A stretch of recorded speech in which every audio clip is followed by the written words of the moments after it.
لاہور تک کے راستے میں اسے کچھ نہیں کہا تھا، مگر وہ اس سے مخاطب بھی نہیں ہوئے تھے۔ گھر میں داخل ہوتے ہی انہوں نے اونچی آواز میں چلانا شروع کر دیا تھا۔ امی کی اتنی ہمت بھی نہیں ہوئی تھی کہ وہ اسے گلے لگا لیتی، مگر ان کی آنکھیں دیکھ کر پتہ چلتا تھا کہ وہ بہت زیادہ روتی رہی ہیں۔ اسے بے پناہ پچھتاوے کا احساس ہوا تھا۔ ابو کی باتوں نے اس کے احساس جرم میں اضافہ کیا تھا۔ اسے خود سے بے پناہ نفرت محسوس ہوئی تھی۔ وہ دنیا کا برا ترین بیٹا تھا۔ مجھے معاف کر دیں ابو، مجھ سے غلطی ہوئی، میں دوبارہ ایسا نہیں کروں گا، آپ پلیز مجھے معاف کر دیں۔ وہ ان کے قدموں میں بیٹھنا چاہتا تھا، لیکن ابو نے اسے ٹھوکر مار دی تھی۔ غلطی؟ یہ غلطی تھی؟ یہ گناہ تھا، اور جسے گناہ کی عادت پڑ جائے اسے معاف کر دینا ایک بہت بڑا گناہ ہے۔ میں تمہاری شکل دیکھنا چاہتا ہوں، نہ تم سے بات کرنا چاہتا ہوں۔ تم آج سے یہ بات نوٹ کر لو، میں تمہارے لیے مر چکا ہوں، میرا تم سے کوئی واسطہ، کوئی تعلق نہیں۔ وہ ہمیشہ اسے دھتکارتے آئے تھے۔ اس کی آنکھوں سے بھل بھل پانی بہنے لگا۔ ایسے مت کہیں ابو، مجھے معاف کر دیں، میں آپ کا بیٹا ہوں، ایسے مت کہیں ابو۔ اس نے ان کے آگے ہاتھ جوڑے تھے۔ اس کی امی نے بھی رونا شروع کر دیا تھا۔ اس کے ابو نفرت بھری نگاہ اس پر ڈال کر اپنے کمرے کی جانب چل دیے تھے۔ یہ پہلی بار تھا کہ اس کے ابو نے اس پر غلطی کے باوجود ہاتھ نہیں اٹھایا تھا، لیکن جو کچھ وہ کہہ کر گئے تھے وہ کسی بھی طرح ایک تماچے سے کم نہیں تھا۔ اس کے گال بنا تھپڑ کھائے دہکنے لگے تھے۔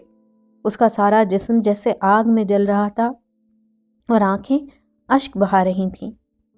آگ پانی کے سنگم نے اس کے پورے وجود کو ہلا کر رکھ دیا تھا۔ اسے اپنا سر پھٹتا ہوا محسوس ہوا۔ کندھوں سے لے کر گردن اور سر کے پچھلے حصے کی رگیں جیسے تن کر تاریں بن گئی تھیں۔ درد کی افریت نے اسے جیسے پوری طرح جکڑا ہوا تھا۔ امی، امی! سر کو دونوں ہاتھوں سے تھامتے ہوئے اس نے انہیں پکارنا چاہا۔ اس سے بہتر تھا نور محمد تو مر جاتا۔ اس کی امی اس کی حالت سے بے خبر لاچاری سے بولی تھی۔ ہوش سے بے ہوشی کے سفر میں اس نے یہی آخری جملہ سنا تھا۔ اس کے حواس بالکل ساتھ چھوڑ گئے تھے۔ مرنا اور کیا ہوتا ہے؟ وہ مر ہی تو گیا تھا۔ مرنا اور کیا ہوتا ہے احمد معروف؟ میں واقعی مر گیا تھا۔ نور محمد نے آستین سے آنکھیں صاف کی تھیں۔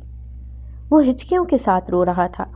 یہ پہلی بار تھا کہ اس نے اپنے بارے میں زبان کھولی تھی، اپنے بارے میں اپنے منہ سے کسی کو بتایا تھا۔ سارے زخم جیسے ہرے ہو گئے تھے۔ گال پہ امی کا وہ لمس جیسے ابھی تازہ تھا۔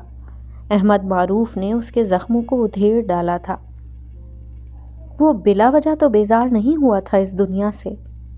وہ جان بوجھ کر تو تارک الدنیا نہیں ہوا تھا۔ کتنے اسباب تھے اس کے دل میں مدفن جو اس کی اس حالت کے ذمہ دار تھے۔ وہ جیسے تھک گیا تھا۔ اس نے احمد معروف کو سب بتا دیا تھا۔ اور آپ مرے ہوئے شخص کو بتاتے ہیں کہ دنیا کی قیمت ہے، اہمیت ہے، ضرورت ہے۔ وہ اتنا رو رہا تھا کہ اس کے منہ سے نکلنے والے الفاظ بھی سمجھ میں نہیں آتے تھے۔ احمد معروف کا دل بوجھل ہونے لگا تھا۔ اس نے بہت سے الفاظ جمع کیے تھے۔ وہ نور محمد کو مطمئن کرنے کے لیے مکمل تیاری کے ساتھ آیا تھا، مگر اس کی آہوزاری نے جیسے اس کے اپنے زخموں پہ موجود سخت کھرنڈوں کو کھرچ ڈالا تھا۔ وہ خود اس لمحے جیسے ایک مشکل ساعت کی گرفت میں تھا۔ اس کا اپنا دل قطرہ قطرہ سسک رہا تھا، بلک رہا تھا۔ وہاں بھی بہت سے راز دفن تھے، بہت سے انکہے لفظ تھے، لیکن وہ کسی کو بتا نہیں سکتا تھا، کسی سے کہہ نہیں سکتا تھا، سو اس نے اپنے سب الفاظ جمع کر لیے تھے۔ وہ میری زندگی کی بری راتوں میں سے ایک رات تھی۔ میں کب سے بستر پر لیٹا تھا، لیکن نیند میری آنکھوں سے کوسوں دور تھی۔ ایک عجیب سی بیزاری تھی جو مجھے اندر ہی اندر لاحق تھی۔ ٹیا کی باتوں نے نہ صرف مجھے دکھی کیا تھا بلکہ غصہ بھی دلایا تھا۔ غصہ مجھے اپنے آپ پر آیا تھا۔ میں اتنا احمق کیسے ہو گیا تھا کہ اس کے کہنے پر کتابیں کچرے میں پھینک دیں، اور جس کی بنا پر اسے دوبارہ یہ موقع مل گیا کہ وہ جتا سکے کہ میں وفادار نہیں ہوں۔ اسی لیے میرا دل اتنی شدت سے چاہ رہا تھا کہ میں اپنی زندگی کو ریوائنڈ کر کے عین اسی لمحے جا روکوں جب میں نے کتابیں ضائع کرنے کے لیے کچرے میں پھینک دی تھیں۔ مجھے بے شک اس بات سے اتفاق بالکل نہیں تھا کہ ہماری خوراک ہماری اچھائیوں یا کجیوں کی ذمہ دار ہو سکتی ہے، لیکن اس کی یہ بات مجھے 100% درست لگی تھی کہ اپنی لگن یا شوق سے کسی دوسرے انسان کی خاطر دستبردار ہو جانا دراصل غداری ہے۔ اس نے بہرحال مجھے غدار ثابت کر ڈالا تھا، اور میں اس کے ساتھ وفا نبھانے کے شوق میں اتنا مرا جا رہا تھا کہ مجھ سے حماقتیں سرزد ہو رہی تھیں۔ یہ تھی میرے اندر کی وہ بھڑاس جو مجھے کروٹیں بدلنے پر مجبور کر رہی تھی۔ میں بائیں ہاتھ سے کام کرنے کا عادی تھا اور مجھے نیند بھی بائیں کروٹ پر جلدی آتی تھی، لیکن اس رات مجھے بائیں کروٹ بھی نیند کی منت سماجت کرنی پڑ رہی تھی۔ مجھے ٹیا کی فلسفی پر اعتراض نہیں تھا۔ وہ جو سوچتی تھی، جو کرنا چاہتی تھی، یہ اس کا حق تھا، اس کا اپنا فیصلہ تھا۔ اسے جو کھانا تھا یا جو نہیں کھانا تھا، یہ اس کی اپنی پسند تھی۔ میں اس پر معترض نہیں تھا۔ مجھے کوئی حق نہیں تھا کہ میں کوئی اعتراض کرتا، لیکن مجھے اس بات پر بہت بے دلی اور اکتاہٹ محسوس ہو رہی تھی کہ اس نے مجھے میرے ایک اقدام سے ایک بار پھر وہ ثابت کر ڈالا تھا جو میں قطعاً نہیں تھا۔ اور سونے پہ سہاگا یہ ہوا کہ گھر آتے ہی مہمانوں کی آمد کی اطلاع ملی تھی۔ کوہو نے مجھے بتایا تھا کہ اگلے ہفتے عوف بن سلمان آ رہا تھا۔ عوف بن سلمان کا تعلق سعودی عرب سے تھا۔ اس سے میری پہلی ملاقات الریاض میں ان کے گھر پر ہوئی تھی، جہاں بطور خاص میرے گرینڈ پیرنٹس کو مدعو کیا گیا تھا۔ یہ کافی سال پہلے کی بات ہے۔ عوف بن سلمان کا تعلق کافی امیر کبیر خاندان سے تھا۔ وہ کوئی شہزادہ تو نہیں تھا، مگر ان کا رہن سہن کسی شاہی خاندان کے رہن سہن کو مات دینے کے لیے کافی تھا۔ ہمارے خاندانوں کے درمیان پہلے کوئی دوستی نہیں تھی۔ دوستانہ تعلقات بہت بعد میں استوار ہوئے۔ دراصل گرینڈ پا نے اپنی وفات سے قبل اپنے ایک مسلمان سعودی دوست کی پارٹنرشپ میں ایک ڈسٹریبیوٹنگ کمپنی کھولی تھی۔ یہ کمپنی خلیجی ریاستوں کو اشیاء خوردونوش ایکسپورٹ کرتی تھی۔ گرینڈ پا نے جب بزنس کا دائرہ بڑھا کر سعودی عرب کو بھی ایکسپورٹ شروع کی تو عوف بن سلمان کے والد نے ان کی بہت مدد کی تھی۔ وہ خود بھی گرینڈ پا کے بڑے کسٹمرز میں سے ایک تھے۔ ان کے درمیان کاروباری تعلقات آہستہ آہستہ دوستانہ روابط میں بدل گئے تھے۔ عوف بن سلمان اور اس کے بہن بھائیوں، کزنز وغیرہ کی سکولنگ لیبنان اور فرانس میں ہوئی تھی۔ وہ سب بہت اچھی فرینچ بول سکتے تھے۔ گرینڈ پا اکثر ان کا ذکر کرتے تھے۔ گرینڈ پا کی تدفین کے بعد سلمان بن ہشام نے مجھے فون بھی کیا تھا۔ گرینی کی وفات پر ان کی اہلیہ کے تعزیتی خطوط بھی آئے تھے۔ سلمان بن ہشام صاحب سال 6 مہینے بعد مجھے فون بھی کر لیا کرتے تھے۔ عوف بن سلمان مجھ سے 2-1 سال بڑا تھا اور لندن میں پڑھ رہا تھا۔ ریچمنڈ میں ان کا ذاتی گھر تھا۔ عوف طبیعتاً مہم جو اور فطرت کا دل دادا تھا۔ وہ اچھا فوٹوگرافر تھا اور اسے ویک فیلڈ بالعموم اور ہمارا وسیع و عریض فارم ہاؤس بالخصوص بہت پسند آیا تھا۔ اس نے نہ جانے کیسے خود کو میرا دوست فرض کر لیا تھا۔ وہ مجھے فون بھی کرتا تھا اور اس کے پوسٹ کارڈ بھی موصول ہوتے رہتے تھے۔ یہاں تک تو سب ٹھیک تھا، لیکن اس کا ہر 2 مہینے بعد مجھ سے ملنے آنا مجھے ہضم نہیں ہوتا تھا۔ میں انسانوں سے بڑا بیزار رہنے والا انسان تھا، اور عوف بن سلمان جیسے انسان کے ساتھ وقت گزارنا تو بہت مشکل تھا۔ حالانکہ وہ ایک مقناطیسی شخصیت کا مالک تھا۔ قد کاٹ کے معاملے میں اسے اوپر والے نے بہت نوازا تھا۔ باسکٹ بال کے متعلق اس کی معلومات حیرت انگیز تھیں۔ وہ ایسے کپڑے پہنتا تھا جو اس کی شخصیت کے سحر کو کئی گنا بڑھا دیتے تھے، اور پرفیومری کا ایسا ذخیرہ اور اس کا بے دریغ استعمال اسے سچ مچ کا شہزادہ ثابت کرتے تھے۔ اس کی طبیعت میں بھی شاہانہ انداز جھلکتا تھا۔ خود پسندی اور غرور اس کی عادات میں کوٹ کوٹ کر بھری تھیں، جبکہ مجھے وہ بے حد ناپسند تھا، اور وہ خود کو میرا دوست کہتا تھا۔ اسی لیے اس کی آمد کا سن کر میرا مزاج مزید خراب ہونے لگا تھا، کیونکہ مجھے زندگی میں خوشامد نہ کبھی آئی تھی اور نہ کبھی بھائی تھی۔ میں اکتا کر اپنی جگہ سے اٹھ کر بیٹھ گیا۔ میرے سینے پر بوجھ بڑھ رہا تھا۔ مجھے بچپن میں پڑھی ہوئی وہ ایک داستان یاد آئی جس میں ایک شخص کسی شہزادے کے خوفناک حیت والے کانوں سے واقف ہو کر اپنے دل کی بھڑاس ایک گڑھے میں نکال دیتا ہے اور پرسکون ہو جاتا ہے۔ دراصل ہم سب کو ایک ایسے ہی گڑھے کی ضرورت پڑتی رہتی ہے جسے ہم اگلدان کی طرح استعمال کر کے خود ہلکے پھلکے ہو سکیں۔ میں نے بھی ایک ایسا گڑھا ڈھونڈ لیا ہوا تھا۔ میں نے کاغذ قلم تھام لیا۔ میرے سینے کا بوجھ جب بھی بڑھ جاتا میں اپنے اسی گڑھے کو دراز سے نکال لیا کرتا تھا۔ تمہاری کوئی گرل فرینڈ ہے؟ ٹیا نے فرینچ فرائز کا قطلہ گارلک ساس میں بھگو کر میری جانب بڑھایا۔ ہم ایک اوپن ایئر کیفیٹیریا میں بیٹھے تھے۔ موسم میں بڑی میٹھی سی حدت تھی جو بھلی معلوم ہوتی تھی۔ اس حدت سے بھی زیادہ مٹھاس اس لمحے مجھے ٹیا کی ادا میں محسوس ہوئی۔ ساری خفگی جیسے برف کی طرح پگھل کر پانی بن گئی تھی۔ میں نے وہ قطلہ پکڑنا چاہا تو اس نے نفی میں گردن ہلاتے ہوئے اسے مجھے دینے سے انکار کر دیا۔ وہ چاہتی تھی کہ میں وہ قطلہ اس کے ہاتھ سے کھاؤں۔ میں نے اس پر قربان ہوتے ہوئے قطلے کا آدھا ٹکڑا دانتوں سے کاٹ لیا تھا۔ بقیہ بچ جانے والے حصے کو اس نے اپنے منہ میں رکھ لیا۔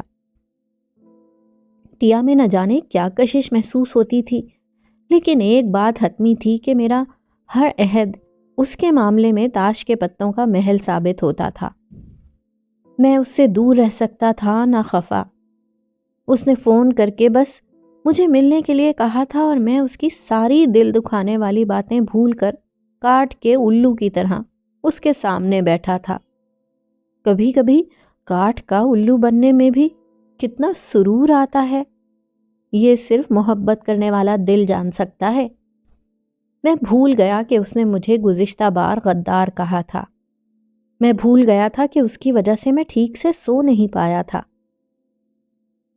میں نے پوچھا تھا تمہاری کوئی گرل فرینڈ ہے؟ اس نے اپنا سوال دہرایا۔ اس کی آنکھوں پر سن گلاسز تھے لیکن ان میں شرارت کا عکس واضح محسوس ہوتا تھا۔ تمہارا کیا خیال ہے اس بارے میں؟ مسکراتے ہوئے اس سے پوچھا۔ میرا خیال ہے تمہاری کوئی گرل فرینڈ نہیں ہے۔ یہ تمہاری رائے ہے یا اندازہ؟ میں نے ایک اور سوال پوچھا۔ رائے نہ اندازہ، یہ میرا یقین ہے، وہ سابقہ انداز میں بولی اور پھر اس نے جوس کا ایک سپ بھرا اور مجھے بولنے کا موقع دیے بغیر گویا ہوئی۔ زندگی کی جتنی بھی اچھی چیزیں ہیں نا، ان کے متعلق تمہارا جواب کرسمس کے درجہ حرارت کی طرح ہوتا ہے، یعنی ہمیشہ منفی۔ اس کے چہرے پر شرارت نہیں تھی لیکن میں نے خود ہی فرض کر لیا کہ وہ یہ بات مذاق میں کہہ رہی ہے۔ محبت میں ہمیشہ ایسا ہی ہوتا ہے، محبوب کی آدھی باتیں تو ہماری خود ساختہ ہوتی ہیں۔ اب ایسی بات بھی نہیں ہے، تم مجھے انڈر ایسٹیمیٹ کر رہی ہو۔ میں نے مسکراتے ہوئے کہا اور فرینچ فرائز کا ایک ٹکڑا بغیر ساس لگائے منہ میں رکھا۔ مجھے لہسن کی یہ ساس ناپسند تھی۔ اچھا؟ اس نے استہزائیہ انداز میں کہا، پھر ٹیبل پر جھکتے ہوئے میرے ذرا قریب ہوتے ہوئے پوچھنے لگی، تم نے کبھی ڈرائیونگ کی ہے؟ میں نے قہقہا لگایا۔ اس کا جواب بھی کرسمس کا درجہ حرارت ہی تھا۔ جانے دو ٹیا، میرے پاس لائسنس نہیں ہے۔ وہ گہری سانس لے کر دوبارہ پیچھے ہو کر بیٹھ گئی۔ میرے پاس بھی نہیں ہے، میں 14 سال کی عمر سے ڈرائیونگ کر رہی ہوں، اس نے جتایا اور پھر ناک چڑھائی۔ کبھی اسموکنگ کی ہے تم نے؟ دھوئیں سے الرجی ہے مجھے، کھانسی ہونے لگتی ہے۔ میں ناگواری سے بولا تھا، اس لیے کہ تم نے ابھی تک پنگوڑے میں سونا چھوڑا ہے اور نہ فیڈر پینا۔ تم نے اسموکنگ نہیں کی تو پھر تمہیں کیا پتا کہ مورفین اور میری جوانا کن جادوگرنیوں کے نام ہیں، ان میں کیا سحر چھپا ہے اور زمین میں بیٹھ کر آسمان کو چومنے کا کیا مطلب ہے۔ زندگی کی سب اچھی چیزیں تمہیں اچھی نہیں لگتی، تم ہر خوشی کو اپنے لیے حرام کر کے بیٹھ گئے ہو۔ میں تمہیں یہ بھی نہیں کہہ سکتی کہ تم جوہر کی مچھلی ہو، کیونکہ اس کا بھی کوئی نہ کوئی ویژن ہوگا۔ تمہیں برا تو لگے گا مگر میں پھر بھی کہوں گی کہ تم بالٹی کے پانی کا خوردبینی کیڑا ہو، بالٹی بھی وہ جو اندھیرے کمرے میں پڑی ہوتی ہے۔ تم ایسی ہی بالٹی کے اندر گھوم گھوم کر زندگی گزارتے رہنا۔ اس نے تندیہ انداز میں کہتے ہوئے فضا میں انگلی کو گھمایا تھا۔ وہ مجھے دائرہ بنا کر دکھا رہی تھی۔ ارے یار، نکلو اس بالٹی سے، کب تک گول گول گھومتے رہو گے؟ یہ بالٹی تمہیں چکرا کر رکھ دے گی۔ دنیا تمہارا ساتھ دینے کے لیے اس بالٹی میں نہیں اترے گی، تمہیں ہی اس بالٹی سے نکل کر دنیا میں اترنا ہوگا۔ تم سمجھتے ہو کتابیں تمہیں سب سکھا دیں گی؟ ایسا نہیں ہوتا دوست۔ تم جتنی دیر میں کتاب ختم کرتے ہو نا، میرے جیسے لوگ اتنی دیر میں اسی کتاب کے پنوں کا جہاز بنا کر دنیا گھوماتے ہیں۔ سمجھ رہے ہو میری بات؟ وہ ہاتھ میرے چہرے کے سامنے لا کر پوچھ رہی تھی۔ میں واقعی چونک گیا۔ مجھے اس کی باتوں سے اتفاق تھا نہ مجھے اس کی صاف گوئی بھائی تھی، مگر نہ جانے کیا بات تھی اس کی شخصیت میں کہ میں شرمندہ ہو گیا۔ جو انسان آپ کو اچھا لگتا ہو اس کو بھی آپ صرف اچھا ہی اچھا نظر آنا چاہتے ہیں۔ میری بات کا برا نہ منانا، مجھے تم اچھے لگتے ہو اس لیے مجھے تمہاری فکر ہے، پرواہ ہے۔ اس نے جوس کے گلاس سے ایک لمبا سپ لیا تھا۔ اس کا جملہ زمین کو میرے قدموں تلے سے کھینچ لے گیا تھا، اور وہ بھی اتنی نرمی و لطافت سے کہ مجھے پتہ ہی نہیں چلا۔ میں اب کھڑا یا بیٹھا نہیں تھا بلکہ اڑ رہا تھا، سبک روی سے، سکون سے۔ میں اس کے سحر سے اتنا مدہوش تھا کہ سانس بھی مکمل نہیں کر پا رہا تھا۔ میرے کانوں میں صرف ایک فقرے کی تکرار ہو رہی تھی، مجھے تم اچھے لگتے ہو، اسی لیے مجھے تمہاری فکر ہے، پرواہ ہے۔ تم تو بالکل نہیں بدلے، ویسے کے ویسے ہو۔ آف نے بشاشت سے مسکراتے ہوئے بظاہر دوستانہ انداز میں کہنے کے ساتھ ساتھ اپنی تھوڑی اور بائیں گال پر ہاتھ پھیر کر جتایا تھا کہ میں نے اب تک شیو کرنا شروع نہیں کیا۔ وہ گزشتہ بار بھی مجھے یہ احساس دلا چکا تھا۔ مجھے بڑی شرمندگی محسوس ہوئی۔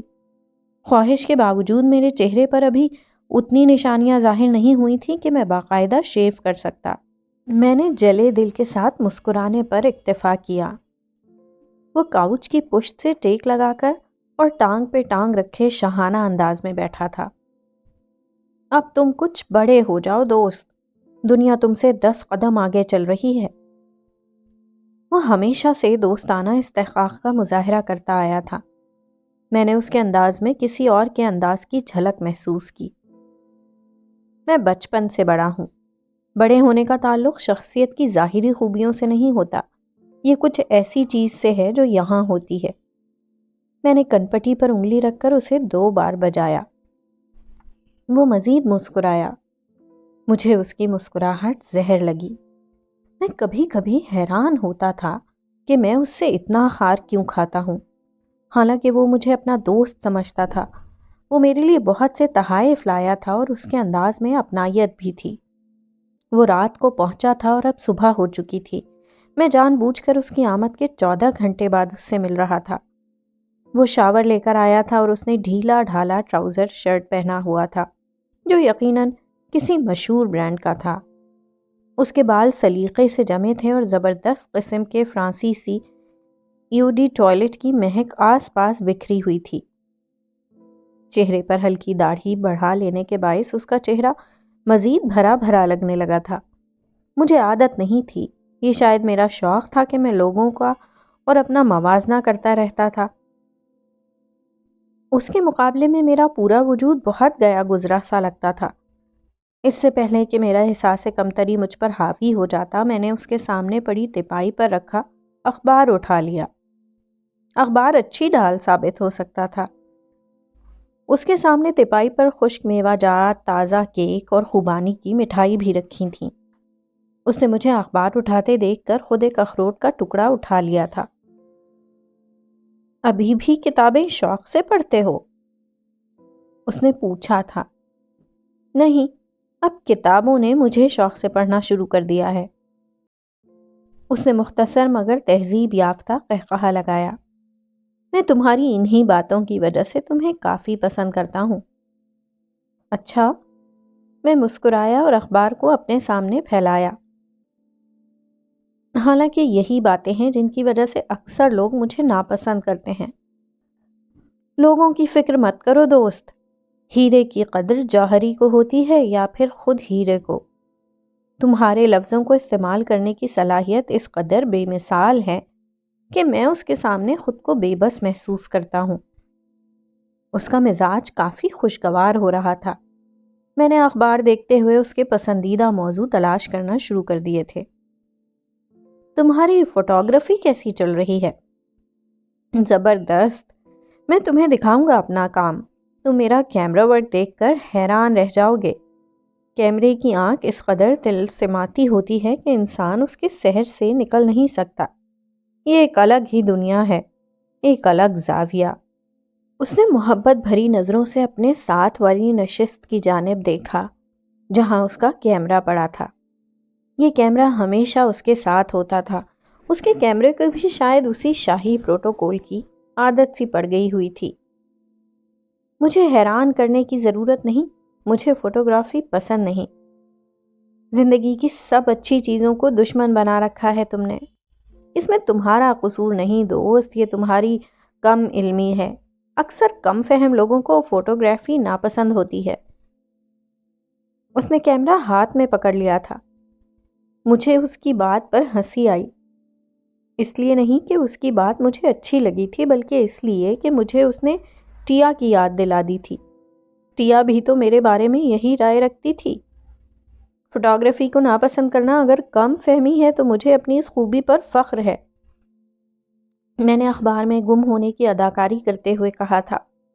وہ اپنے کیمرے کے عدسے کو گھما رہا تھا۔ ہر چیز ہر شخص کے لیے نہیں ہوتی۔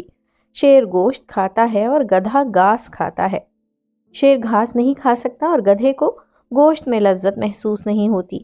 یہ کم علمی، کم فہمی نہیں، یا شباب، یہ بدقسمتی ہے۔ اب اس پر فخر محسوس کرنے مت لگ جانا۔ وہ کیمرے کو آنکھ سے لگا کر لینس ایڈجسٹ کرنے لگا تھا۔ میں اخبار کے آخری حصے میں پہنچ گیا تھا جہاں سیاسی تبصرے تھے۔ میں چونکہ عوف بن سلمان کے ساتھ باتوں میں بھی مصروف تھا، اس لیے یکسوئی سے نہیں پڑھ پا رہا تھا۔ یہ فوٹوگرافی ہے یا کچی عمر کی پہلی محبت؟ اتنی حقیقت تو محبت میں ہی ہوتی ہے۔ میں مسکرا رہا تھا۔ اس نے آنکھیں پھیلائیں۔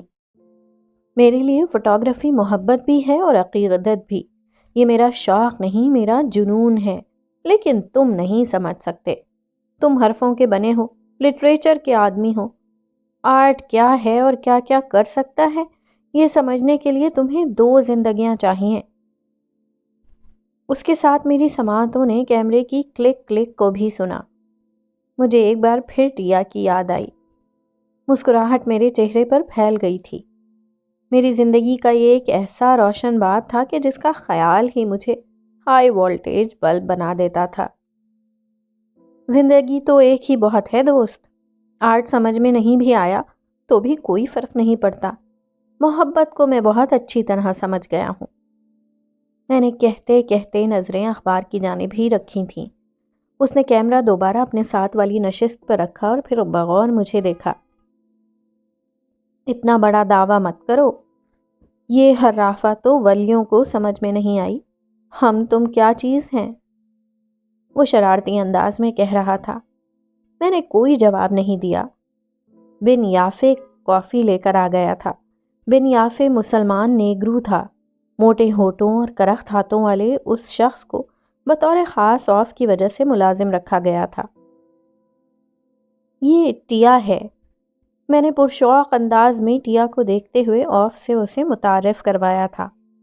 وہ بھورے اور سرخ رنگ کے فراک میں ملبوس اپنے سیاہ بالوں کو پشت پر پھیلائے اس وقت بے حد خوبصورت لگ رہی تھی۔ میرا دل احساس تفاخر سے بھر گیا۔ یہ تھا میرا وہ قابل فخر حوالہ جس سے میں عوف بن سلمان کو چاروں شانے چت کر سکتا تھا۔ میرے دل میں نہ جانے کیوں ہمہ وقت یہ خواہش مچلتی رہتی تھی کہ عوف بن سلمان کو شکست سے دوچار کر سکوں۔ میں اعتراف نہیں کرتا تھا، لیکن حقیقت یہی تھی کہ میں اس سے حسد کرتا تھا۔ ٹیا سے ملوانا بھی اسی لیے چاہتا تھا کہ اسے دکھا اور جتا سکوں کہ دیکھو میری گرل فرینڈ کتنی طرح دار ہے۔ میں اور عوف اپنی اپنی بائیسیکل پر سوار رائیڈ کے لیے جا رہے تھے۔ میں نے پہلے ہی ٹیا کو بتا رکھا تھا کہ میں اسے لینے کے لیے آؤں گا، اس لیے وہ تیار ہو کر دروازے پر کھڑی تھی۔ میرے فرینڈز مجھے پیار سے ٹی کہتے ہیں۔ ٹیا مسکراتے ہوئے بالکل سامنے آ گئی۔ آف نے مسکراتے ہوئے اس کی جانب ہاتھ بڑھایا تھا۔ حالانکہ انہیں تمہیں کافی کہہ کر بلانا چاہیے، وہ بائسیکل سے اترتے ہوئے بولا تھا۔ میں نے اور ٹی نے ایک ساتھ استفہامی انداز میں اسے دیکھا۔ آف نے کندھے اچکائے۔ کامن سینس، تم ہو ہی اتنی براؤن براؤن کریمی کریمی سی۔ میں نے اور ٹیا نے ایک ساتھ قہقہا لگایا۔ ہم دوبارہ بائسیکل پر سوار ہونے کے بجائے دھیرے دھیرے چلنے لگے تھے۔ ہم فارم ہاؤس سے ذرا دور جانا چاہتے تھے۔ آف نے کیمرے کو گلے میں لٹکا رکھا تھا اور وہ آج کھل کر اس کا استعمال کرنا چاہ رہا تھا۔ تمہارے دوست تمہیں آف کے بجائے آن کہتے ہیں کیا؟ ٹیا بے تکلفی سے بولی تھی۔ میں نے پہلے ہی اسے آف کے متعلق بتا رکھا تھا۔ آف نے حیرانی سے اس کا چہرہ دیکھا اور پھر بولا، آن میرے چھوٹے بھائی کا نام ہے۔ تمہارے بھائی کا نام آن ہی ہو سکتا تھا، ٹیا نے بے ساختہ کہا اور پھر کندھے اچکا کر بولی، کامن سینس، آف کے بعد آن ہی ہوتا ہے نا؟ آف آن، آف آن۔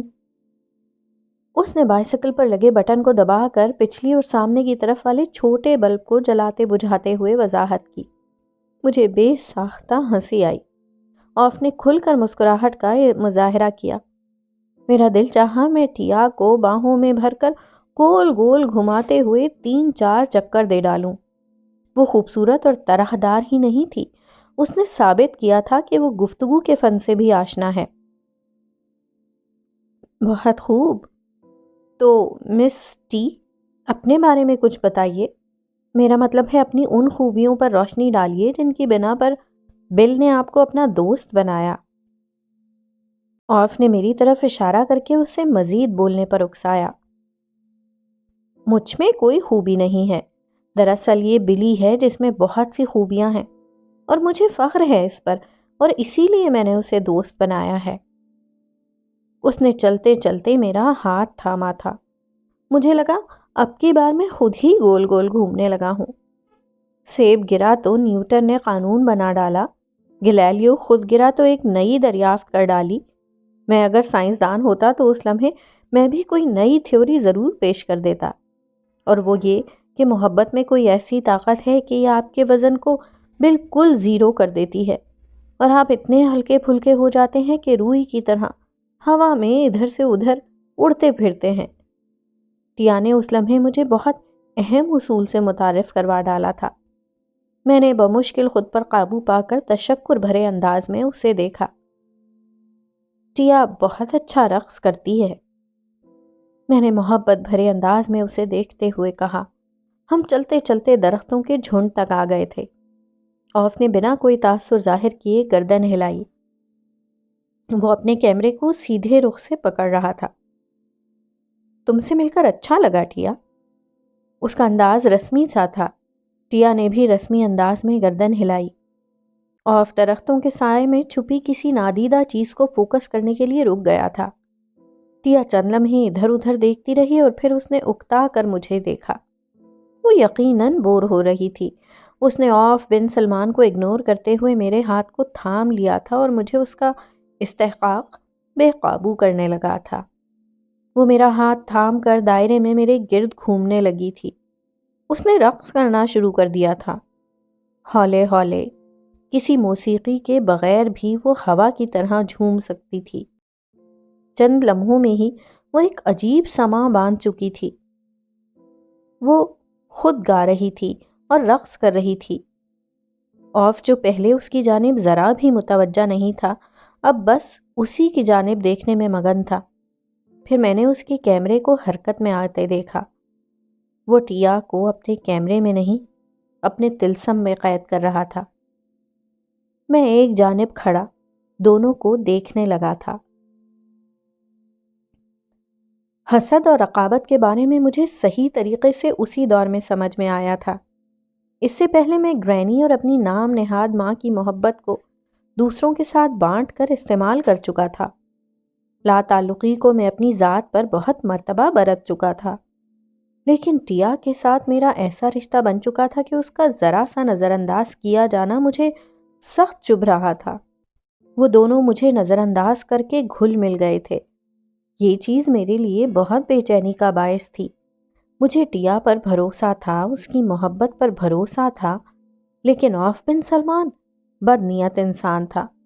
اسے ہر چیز، بالخصوص اچھی چیز پر دسترس حاصل کرنے کا شوق تھا۔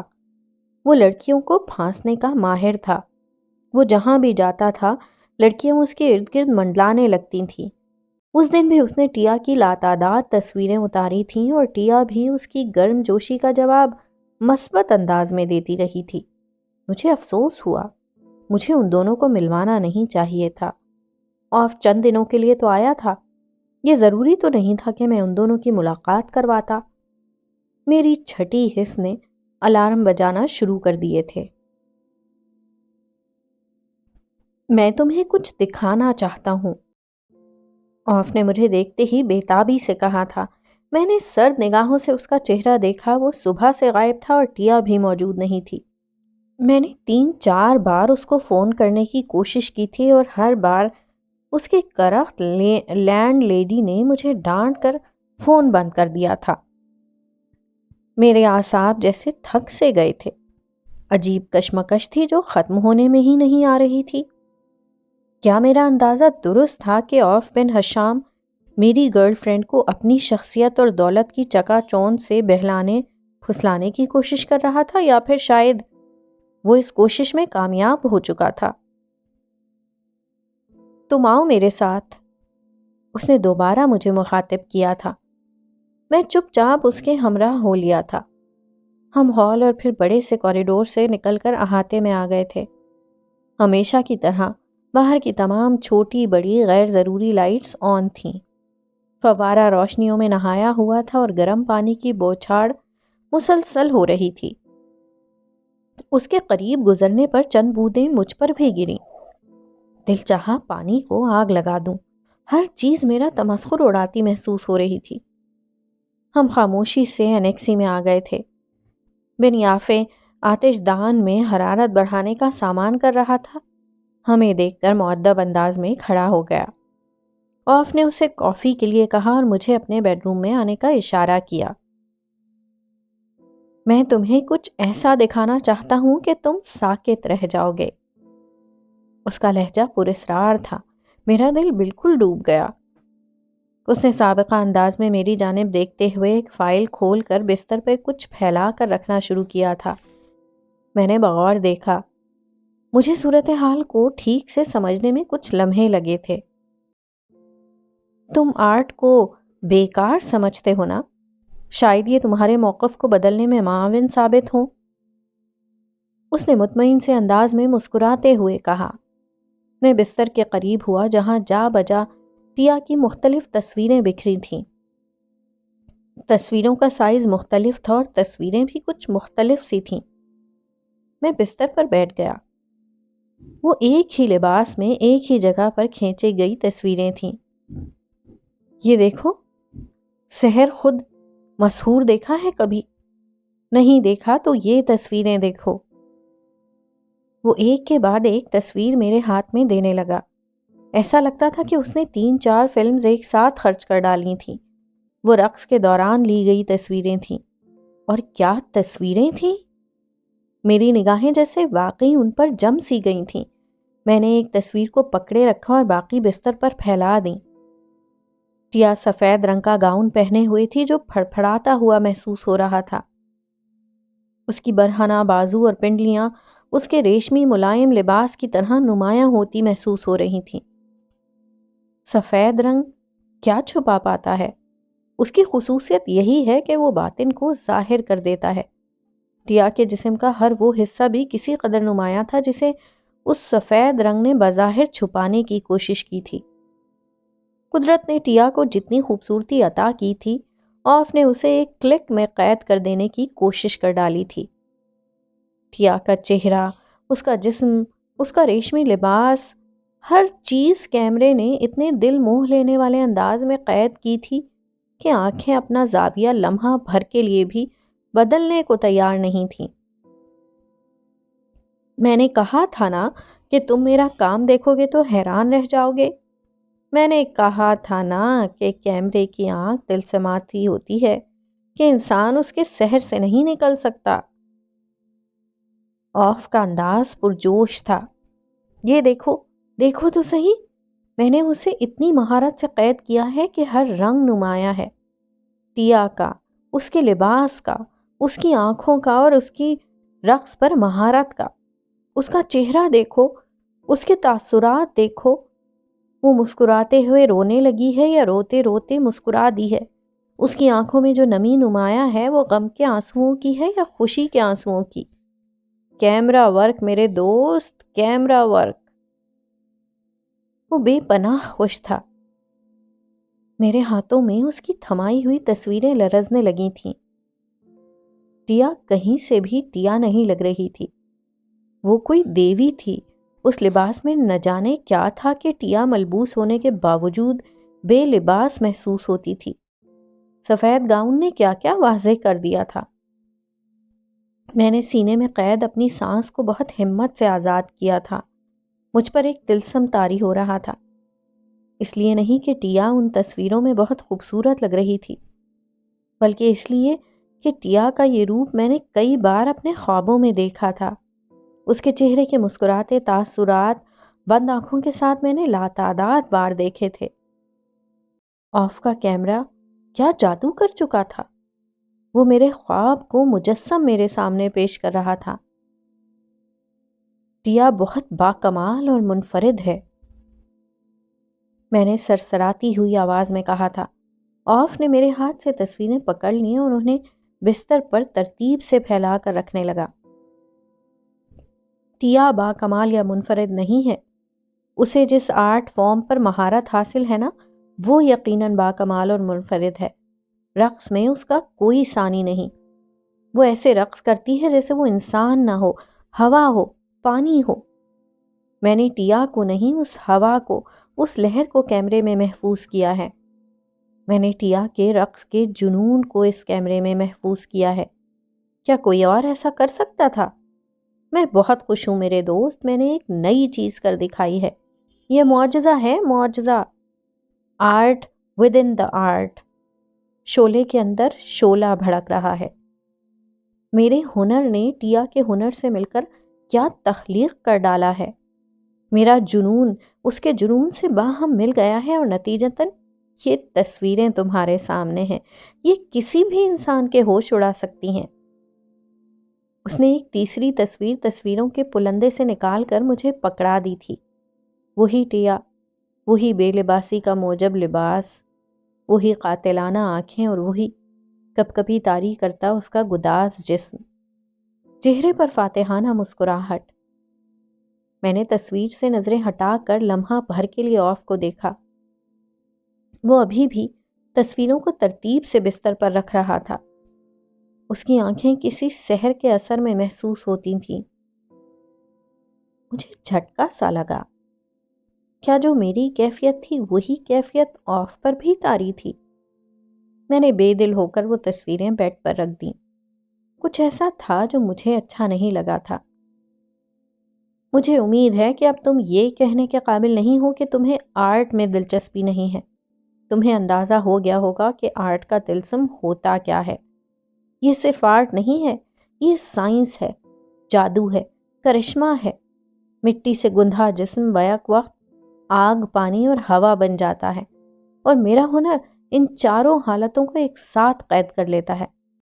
کمال ہے یار، کمال۔ وہ تصویروں کو دیکھ دیکھ کر قربان ہوا جا رہا تھا۔ میرا دل چاہا کہ اس کی آنکھیں نوچ لوں جو چندھیائی ہوئی محسوس ہوتی تھیں۔ اس دوران بن یافع دستک دے کر اندر چلا آیا تھا۔ اس کے ہاتھ میں کافی کی ٹرے تھی۔ اس نے دبے پاؤں آگے آ کر ٹرے میرے آگے رکھ دی تھی۔ میں نے مگ اٹھا لیا۔ وہ میری طرف سے ہو کر بیڈ کے دوسری جانب گیا تھا اور اس نے آف کی جانب ٹرے کی تھی تاکہ وہ اپنا مگ اٹھا سکے۔ مجھے یہ سوچ کر برا لگا کہ وہ بھی ٹیا کی تصویروں کو دیکھے گا۔ میری نظروں کا محور اب بن یافع تھا۔ اس نے اپنا ٹرے والا ہاتھ آف کے ہاتھ سے 1 انچ بھی نہیں سرکایا تھا جب تک اس نے اپنا مگ اٹھا نہیں لیا۔ وہ چونکہ تصویروں میں مگن تھا، اس لیے میری نسبت اس نے مگ اٹھانے میں کچھ دیر کر دی تھی۔ بن یافے نے صرف ایک بار بستر پر رکھی تصویروں کو دیکھا اور پھر میں نے اس کی آنکھوں کو پھیلتے دیکھا۔ مجھے بے حد حیرت ہوئی۔ میں نے بن یافے کی آنکھوں میں پہلے تحیر، پھر ناپسندیدگی اور آخر میں تعصب کو ابھرتے دیکھا۔ ایک نظر ڈالنے پر اس کی آنکھیں 3 طرح کے تاثرات سے دوچار ہوئی تھیں، اور ان میں سے کوئی تاثر بھی وہ نہیں تھا جو میری یا آف کی آنکھوں میں ان تصویروں کو دیکھ کر ابھرا تھا۔ اسی ایک لمحے میں نے بن یافے کو کچھ بڑبڑاتے دیکھا۔ وہ خالی ٹرے لے کر واپس چلا گیا تھا، جبکہ میں خود خالی سا ہو کر وہیں بیٹھا رہا تھا۔